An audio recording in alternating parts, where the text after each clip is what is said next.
Laying the first panel.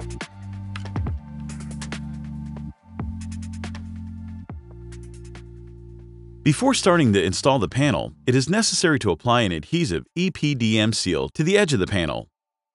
Tape the panel just before its installation by applying the adhesive tape to the upper edge. Take care not to obscure the photovoltaic cells when taping. Before placing the panel on the support profiles, remove the wooden battens that form temporary steps. Once the wooden battens have been removed, move on to laying the first panel. Lay the panel starting from the upper edge of the roof. Lift the panel into its final position and place it on the support profiles. The profiles are protected from the top with an EPDM seal which cushions and prevents the panel from sliding down. Place the panel with its lower edge resting on the protruding metal support clamps.